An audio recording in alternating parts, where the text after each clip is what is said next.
Welcome to all. अभी तक हमने देखा कि गियर क्यों इतने जरूरी हैं, उनकी उपयोगिता कहाँ कहाँ हो सकती है, गियर्स की टर्मिनोलॉजी क्या है। अब हम देखेंगे गियर्स को कितने टाइप में क्लासिफाई किया जा सकता है। तो गियर्स को अपन लोग मेनली दो तरीके से क्लासिफाई कर सकते हैं। पहला, on the basis of axis. Axis कैसी है उसकी, उसके ऊपर डिपेंड कर क्लासिफाई कर सकते हैं।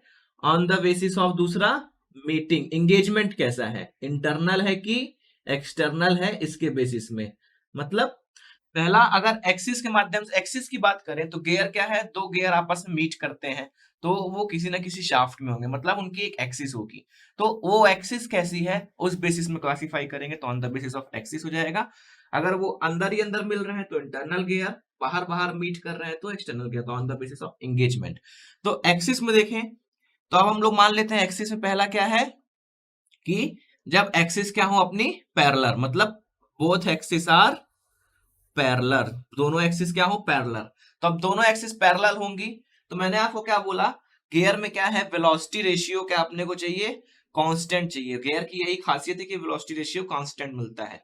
तो वेलोसिटी रेशियो कहाँ कांस्टेंट मिल रहा था अपने को, मैंने क्या कहा था, दो रोलिंग एलिमेंट हैं, इन दोनों के बीच में यदि रोलिंग हो रही है तो वेलोसिटी रेशियो अपने को कहाँ मिलता था, constant R1 omega 1 is equal to R2 omega 2। तो प्योर रोलिंग में क्या मिलेगा अपने को, वेलोसिटी रेशियो कांस्टेंट मिलेगा।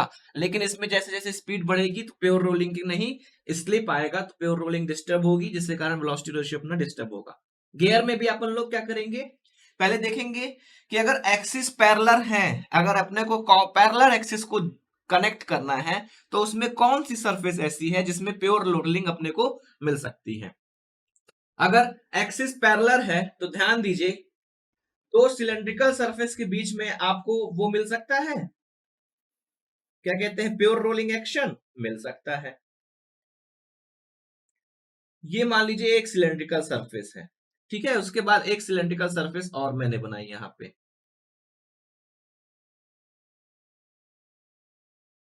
तो ये कैसी हो गई अपनी, दो सिलेंड्रिकल सरफेस है। सिलेंड्रिकल सरफेस में क्या, अगर मैंने क्या किया इसको, ये इसकी एक्सिस है, ये पैरेलल एक्सिस है, तो इसको मैंने घुमाया तो ये भी क्या होगा, ये भी घूमेगा।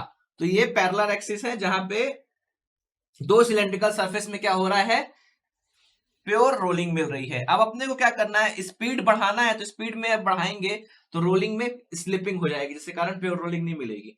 अब अपने को लो स्पीड में काम करना है, तब तो ये दो सिलेंड्रिकल सरफेस जो है आपस में प्योर रोलिंग दे देंगी प्योर पैरेलल एक्सिस के लिए। लेकिन अपने को हाई स्पीड में चाहिए तो अपन क्या करेंगे, इनकी सरफेस के ऊपर गियर जनरेट कर देंगे, टीथ जनरेट कर देंगे, तो अपने को क्या मिल जाएगा, pure rolling at high speed. High speed में चाहिए होगा तो अपन क्या करेंगे, इस सरफेस के ऊपर गियर टीथ जनरेट करेंगे, उसको बोलेंगे गियर, और वो हाई स्पीड में भी क्या करेगा, अपने को प्योर रोलिंग एक्शन प्रोवाइड करेगा।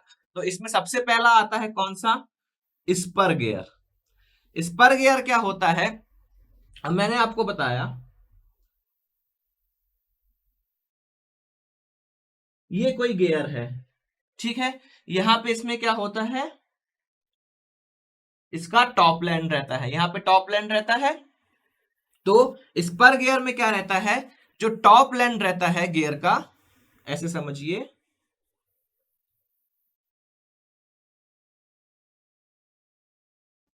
ये गियर का ये जो टॉप लैंड है, ये क्या होगा, स्ट्रेट होगा, मतलब सीधा होगा, बट पैरेलल टू एक्सिस। ये जो टॉप लैंड है ये क्या होगा, स्पर गियर में स्ट्रेट होगा और पैरेलल टू एक्सिस होगा। समझते हैं कैसे। अब इसको देखा जाए, इसका यदि मैं टॉप व्यू बनाऊं तो टॉप व्यू कैसा बनेगा,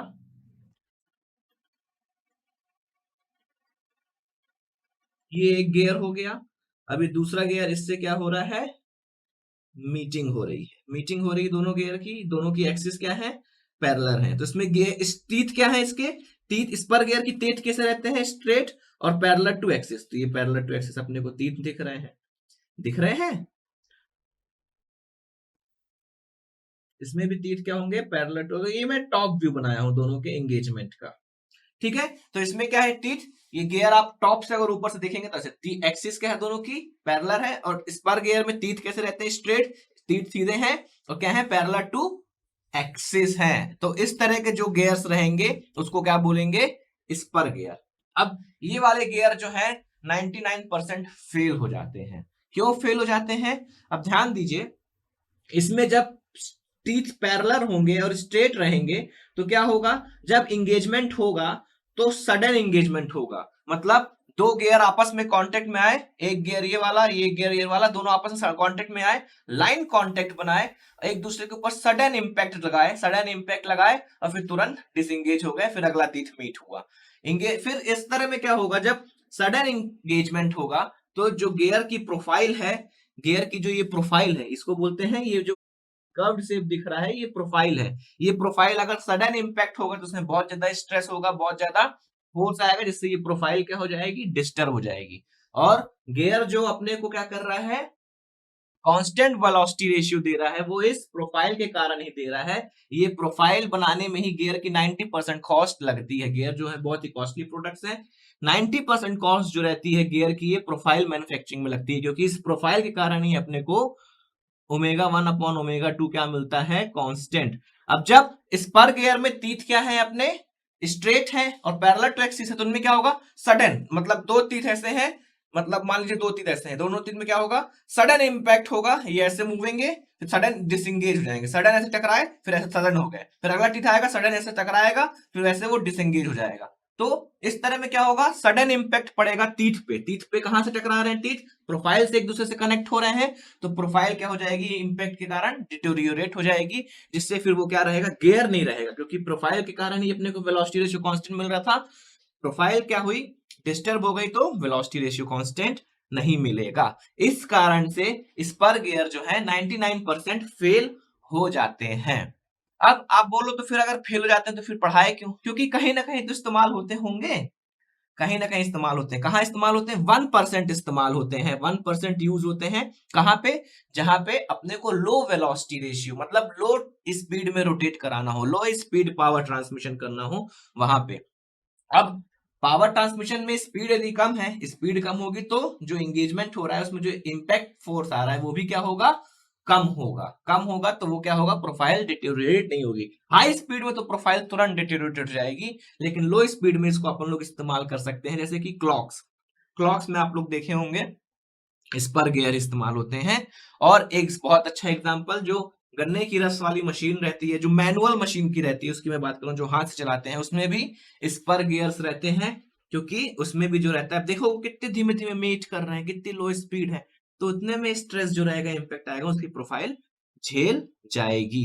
अब इसमें सडन इंपैक्ट क्यों आता है, मैंने बताया कि एंगेजमेंट जो हो रहा है, दो तीथ, मान लीजिए ये दो तीथ है, दो तीथ स्ट्रेट है और पैरेलल टू एक्सिस है, ये दो तीथ इंगेज करे तो इनके बीच में लाइन कांटेक्ट बना।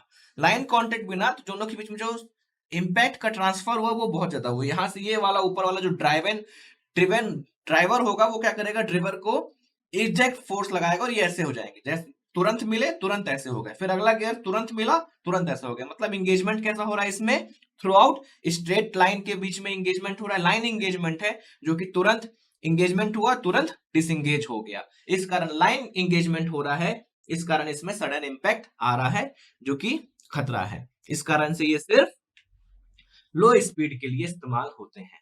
अब इसका कुछ ना कुछ तो एडवांटेज होगा। अब इसमें देखिए, सडन इंगेजमेंट होगा तो फोर्स किस डायरेक्शन में लगेगा, परपेंडिकुलर टू टीथ। ये टीथ है, इसके परपेंडिकुलर फोर्स लग रहा है, तो फोर्स लग रहा है, तो फोर्स क्या लग रहा है, इस डायरेक्शन में लग रहा है, मतलब एक्सिस के अलोंग कोई भी फोर्स नहीं लग रहा है।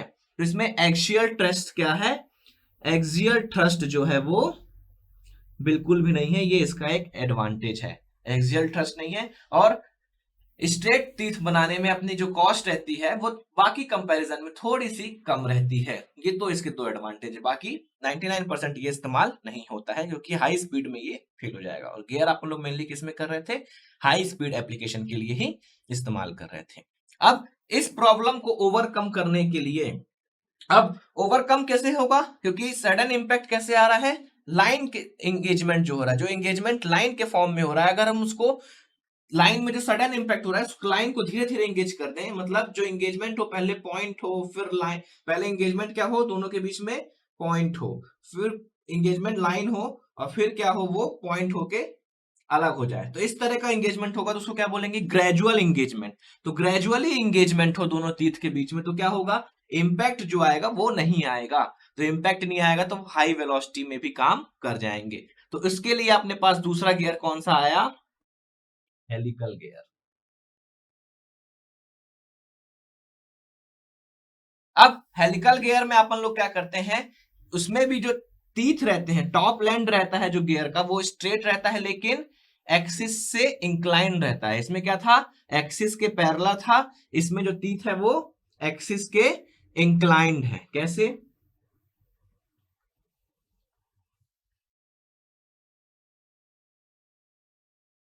इंक्लाइंड कैसे है, ये देखिए, ये एक्सिस से इंक्लाइंड हो गए टीथ इसके। अब दूसरा वाला,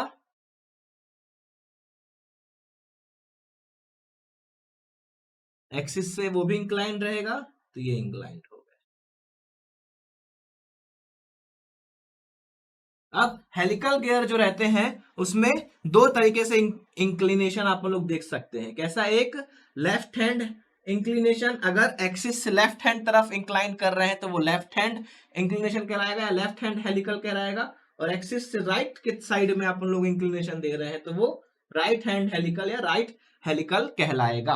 अब ध्यान दीजिए, जो दो गियर आपस में मीट करेंगे वो अपोजिट हैंड हेलिकल्स के होने चाहिए, अपोजिट हैंड हेलिकल होने चाहिए। अगर लेफ्ट हैंड हेलिकल को लेफ्ट हैंड हेलिकल से अपन लोग मीट करा देंगे तो फिर से यही बात बन जाएगी, फिर दोनों के बीच में सडन एंगेजमेंट होगा। तो जो दो गियर्स मीट कर रहे हैं उसमें एक लेफ्ट हैंड हेलिकल होना चाहिए, दूसरा राइट हैंड हेलिकल होना चाहिए। जैसे इसमें देखिए दोनों अपोजिट हेलिकल के हैं, तो इससे अपोजिट हेलिकल से क्या होगा, जो सडन इंगेजमेंट हो रहा था इस वाले केस में वो इंगेजमेंट ग्रेजुअल हो जाएगा। पहले इंगेजमेंट क्या रहेगा, इसमें पॉइंट के फॉर्म में इंगेजमेंट रहेगा, फिर ये इंगेजमेंट लाइन में कन्वर्ट होगा, फिर जब ये दोनों एक दूसरे को छोड़ेंगे तो फिर से पॉइंट में इंगेजमेंट रहेगा। मतलब जब दोनों एक दूसरे के कांटेक्ट में आएंगे तो पहले पॉइंट कांटेक्ट में आएंगे, फिर जब कांटेक्ट बढ़ेगा तो लाइन में आएंगे, फिर जब छोड़ेंगे तो फिर से पॉइंट में आएगा। मतलब इंगेजमेंट जो हो रहा है धीरे धीरे बढ़ रहा है, फिर धीरे धीरे डिसंगेज हो रहे हैं। तो सडन एंगेजमेंट नहीं हो रहा, सडन एंगेजमेंट नहीं हो रहा तो क्या हो रहा, इसमें इंपैक्ट नहीं आ रहा, इंपैक्ट नहीं आ रहा तो ये हाई स्पीड में इस्तेमाल कर जाते हैं बहुत अच्छे तरीके से। 98% जो है यही गियर्स इस्तेमाल होते हैं, 98% इसका इस्तेमाल है। ठीक है, क्योंकि जो इसमें प्रॉब्लम थी हाई स्पीड की, अपने को हाई स्पीड ही चाहिए तो वो इसमें सॉल्व हो जाती है। अब इसमें एक और दिक्कत होती है। अब देखिए फोर्स क्या मैंने बोला, टीथ के पैरेलल लगेगा, वो परपेंडिकुलर लगेगा। अगर फोर्स टीथ के परपेंडिकुलर लगेगा तो फोर्स का एक कंपोनेंट इधर तरफ जाएगा, एक कंपोनेंट इधर तरफ जाएगा। ये वाला जो कंपोनेंट है वो क्या करेगा, मोशन ट्रांसमिट करेगा, पावर ट्रांसमिट करेगा जो नीचे वाला है। लेकिन ये वाला जो कंपोनेंट है आप देखिए एक्सिस के अलोंग अलोंग द एक्सिस लग रहा है। अब हाई स्पीड जब अपन लोग रोटेशन कराएंगे तो ये वाला जो कंपोनेंट रहेगा बहुत ही ज्यादा हाई हो जाएगा, हाई हो जाएगा बहुत ज्यादा कंपोनेंट। तो अब गियर क्या है, शाफ्ट में लगा है, शाफ्ट कहाँ है, फिक्स एंड में अटैच है, फिक्स एंड मतलब बेयरिंग है वहां पे। तो जब ये वाला एक्सियल कंपोनेंट का फोर्स जो बहुत हाई रहेगा तो क्या हो जाएगा, बेयरिंग तुम्हारे जो फिक्स्ड एंड है शाफ्ट का वो फेल हो जाएगा। इसमें क्या हो रहा है, गियर फेल नहीं हो रहा है, लेकिन जो एक्सियल कंपोनेंट ऑफ फोर्स है उसके कारण क्या हो जा रहा है, तुम्हारा fixed and that is bearing जो तुम्हारी लगी हुई है शाफ्ट में वो फेल हो जाएगी। इसमें क्या था, गियर ही फेल हो जा रहे थे क्योंकि उनकी प्रोफाइल डिस्टर्ब हो जाती थी। इसमें प्रोफाइल डिस्टर्ब नहीं हो रही है, लेकिन एक गलती कर दिया, ये क्या कर दिया, एक एक्सियल फोर्स क्रिएट कर दिया। जैसे इधर भी देखेंगे तो एक एक्सियल फोर्स इसने क्रिएट कर दिया जिसके कारण अपनी क्या होगी, प्रोफाइल नहीं डिस्टर्ब होगी, जो शाफ्ट जहां पे फिक्स्ड एंड में कनेक्ट है बेयरिंग से बेयरिंग फेल हो जाएगी। अब बेयरिंग ही फेल हो गई तो क्या होगा तुम्हारा, फिर गियर तो भले ही अच्छा हो तो लेकिन इस्तेमाल तो अपन लोग नहीं कर सकते ना, तो ये दिक्कत है। अब इस दिक्कत को सॉर्ट आउट करने के लिए क्या बना अपना, डबल हेलिकल गियर। इस दिक्कत को सॉर्ट करने के लिए क्या अपन ने निकाला, double helical gears. Double helical gears में अपन ने क्या किया, एक सिंगल गियर में, एक सिंगल गियर है उसमें अपन ने लेफ्ट हैंड हेलिकल भी प्रोड्यूस किए, साथ में राइट हैंड हेलिकल भी प्रोड्यूस किए। Left hand helical, right hand, फिर उसके बाद लेफ्ट हैंड, फिर राइट हैंड, फिर लेफ्ट हैंड, फिर राइट हैंड। तो इस तरह के हेलिकल्स अपन ने जब प्रोड्यूस किए तो इसमें देखिए जब फोर्स आएगा वो इस तरफ आएगा, तो एक कंपोनेंट इधर, एक कंपोनेंट इधर। इस वाले में जो फोर्स आएगा वो इधर आएगा, तो एक कंपोनेंट इधर, एक कंपोनेंट इधर। अब जो फोर्स आएगा दोनों में बराबर आएगा, तो ये जो डाउनवर्ड फोर्स है वो तो पावर ट्रांसमिशन में काम आएगा। जो एक्सियल फोर्स क्रिएट हो रहा था वो एक दूसरे को क्या करेगा, बैलेंस कर देगा, एक दूसरे को नल कर देगा। तो इससे क्या हुआ, जो एक्सियल फोर्स क्रिएट हो रहा था बहुत ज्यादा बेरिंग्स में, वो क्या हुआ, इस डबल हेलिकल में क्या हुआ, वो नहीं लगा। तो डबल हेलिकल में क्या हुआ, डबल हेलिकल में एक्सियल फोर्स था वो नहीं लगा। लेकिन डबल हेलिकल जो रहते हैं बहुत ही कम इस्तेमाल होते हैं। डबल हेलिकल भी 1% ही इस्तेमाल होते हैं। क्यों? क्योंकि मैंने बताया गियर की जो मैक्सिमम कॉस्ट रहती है, गियर बहुत कॉस्टलियर प्रोडक्ट है। अगर गियर की जो मैक्सिमम कॉस्ट रहती है वो काहे में रहती है, प्रोफाइल बनाने में रहती है। अब इसमें देखिए कितनी कॉम्प्लिकेटेड प्रोफाइल बन रही, कितनी कॉम्प्लिकेटेड प्रोफाइल को बनाना ही पहली बात दिक्कत है, और बनाएंगे भी तो बहुत ज्यादा कॉस्ट लगेगी। और कॉस्ट एक बहुत ही इंपॉर्टेंट फैक्टर है जो कि प्रोडक्ट की यूटिलिटी डिसाइड करता है। तो इस कारण से ये 1% इस्तेमाल होता है। बहुत जो महंगी कार्स रहती हैं, ऑडी, बीएमडब्ल्यू, जिसमें बहुत ज्यादा टॉर्क, बहुत ज्यादा हाई स्पीड में जिसमें मोशन कराना रहता है, बहुत ज्यादा टॉर्क रहता है उन कार्स में, तो उसमें डबल हेलिकल गियर्स इस्तेमाल होते हैं। बाकी सारी कार्स में जो गियर बॉक्स में गियर्स लगे रहते हैं वो कौन से लगे रहते हैं, यही हेलिकल गियर्स लगे रहते हैं। क्योंकि एक मॉडरेट स्पीड तक तो ये चलता है, बहुत हाई टॉर्क चाहिए जैसे कि ऑडी वगैरह हो गए, उनमें ये सिर्फ इस्तेमाल होता है। अब वो महंगी भी हैं तो क्या कर सकते हैं, इसको अफोर्ड भी कर सकते हैं। डबल हेलिकल गियर्स को अपन लोग हेरिग बॉन गियर भी कहते हैं। क्या कहते हैं, हेरिग बॉन गियर। डबल हेरिकन को क्या कहते हैं, हेरिग बॉन गियर भी कहते हैं। ये भी सिर्फ 1% इस्तेमाल होते हैं। अब ये जो मैंने गियर का प्रोफाइल बनाया है ये आइडियल प्रोफाइल बनाया है। ये जनरली गियर जो रहता है वो ऐसा रहता है। कैसा, अभी दिखाते हैं। ये ऐसा हुआ, उसके बाद थोड़ा सा गैप रहेगा, फिर ऐसा हुआ, फिर थोड़ा सा गैप, फिर ऐसा, फिर ऐसा, फिर ऐसा। अब ये जो बीच में गैप बना है ये क्यों हुआ है, मान लीजिए जो टूथ से अपन लोग गियर की प्रोफाइल जनरेट कर रहे हैं वो ये वाली प्रोफाइल जनरेट कर दिया।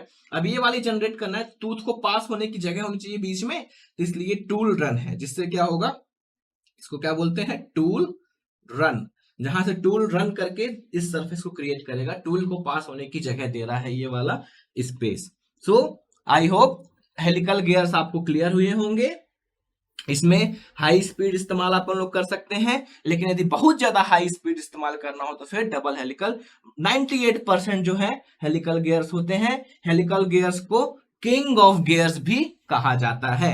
ये कौन से गियर्स थे अपने, जो कि पैरेलल एक्सिस को कनेक्ट करें। ये भी पैरेलल एक्सिस थी, ये भी पैरेलल एक्सिस थी। तो मतलब पैरेलल शाफ्ट को कनेक्ट करने के लिए अपने पास कौन कौन से गियर है, स्पर गियर और हेलिकल गियर।